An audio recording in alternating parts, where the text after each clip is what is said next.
자, 안녕하세요. 네, 반갑습니다.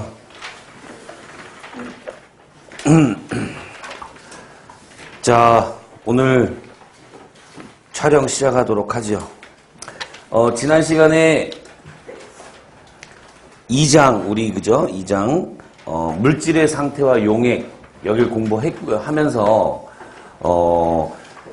지난 시간에는 물질의 상태 하니까 뭐가 떠올라요, 여러분? 그렇죠. 기체 상태, 액체 상태, 고체 상태, 이런 용어들이 좀 떠오르죠, 그죠? 그 중에서 지난 시간에 했던 그 상태가 무슨 상태? 기체 상태에 대한 이야기를 했습니다. 그렇죠, 그죠? 자, 머릿속에서 기체 상태를 간단하게 한번 정리를 하면, 기체라는 그 타이틀을 적어 놓고, 우리 칠판에다가 총 몇 가지 법칙을 쭉 열거를 했어요.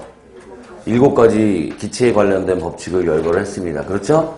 첫 번째가 뭐였냐면 보일의 법칙, 두 번째가 샤를의 법칙, 세 번째가 보일-샤를, 네 번째가 아보가드로, 그 다음에 다섯 번째가 그렇죠, 이상기체 상태방정식인 PVNRT, 그리고 여섯 번째가 그레이엄의 확산, 그리고 마지막 7번째가 돌턴의 부분압력. 이렇게 차근차근 하나씩 체크해 나갔어요. 그죠? 제가 지금 이렇게 이미지 트레이닝을 해드리는 거는 우리 학생들도 기체하고 기체라는 게 있어. 그리고 그게 막연하게 끝내는 게 아니라 기체 안에 들어가서 기체에 관련된 법칙, 예를 들면 무슨 네 번째 아보가드로 법칙이다. 그러면 그 타이틀을 가지고 그 안에 있는 내용들을 자꾸 떠올리려고 애를 쓰셔야 된다는 얘기예요. 그죠? 자, 그런 이제 훈련 방법을 좀 상기시켜 드리고자 좀 말씀을 드린 거고, 이런 여러 가지 기체에 관련된 법칙들을 잘 적용하는 기체를 우리가 무슨 기체라고 그러죠? 이상기체라고 합니다. 그죠? 근데 우리에겐 이상기체가 없어요. 그죠? 우리가 가지고 있는 기체는 무슨 기체라고 그랬어요?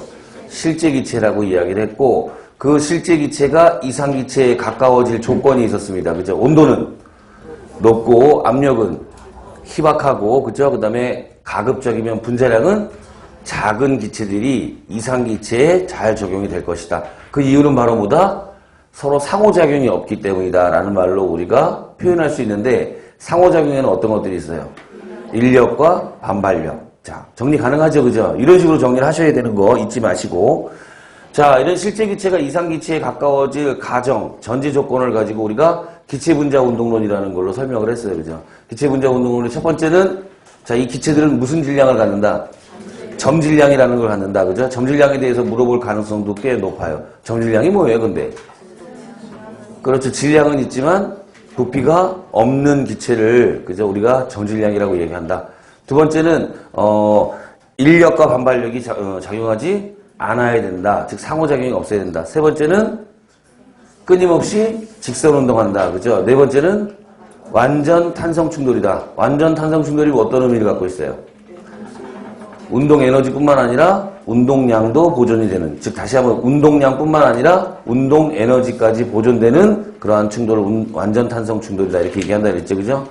이 네 가지 내용을 하나의 수식으로 관계식으로 표현했더니 이 K는 2분의 3 KT 절대 온도와 관련돼 있다라는 내용이 있었죠, 그죠? 그 평균 운동 에너지는 바로 뭐로 의미하냐면 기체 분자의 평균 운동 에너지. 평균 운동 에너지와 함께 같이 기억해야 될 개념. 무슨 운동 에너지가 있었어요? 전체 운동 에너지가 있었죠. 그죠? 이제는 전체 운동 에너지를 물어볼 때가 됐다라는 것도 염두에 두시고, 우리는 또 운동 에너지 그러면 평균 운동 에너지만 계속 생각하고 있다가 뜬금없이 전체 운동 에너지가 나오면 그 적용하기가 쉽지 않다라는 것도 다시 한번 상기시켜 드릴게요. 자, 이런 내용들을 가지고 우리가 기체를 공부했다면 오늘은 52페이지 뭐에 대해서 공부할 거예요? 액체에 대해서 공부를 할 거예요. 그죠? 그 중에서도 지난 액체하면 액체의 거의 대명사급 뭐가 있어요, 여러분? 물이 있죠. 그죠? 물에 대한 약간의 소개를 하고 지난 시간에 마쳤던 것 같아요. 자, 물은 아주 중요한 특징이 있는데 그 특징을 크게 두 가지로 세분화시켜서 공부를 하겠다라는 얘기했어요. 그죠? 첫 번째는 어디에서 기인하는? 물의 구조에서 기인하는. 그죠? 물의 구조가 무슨 형이었어요, 여러분? 구분형 구조를 가지고 있었죠? 구분형 구조를 갖는 이유는 바로 중심 원자인 산소의 뭐 때문이죠?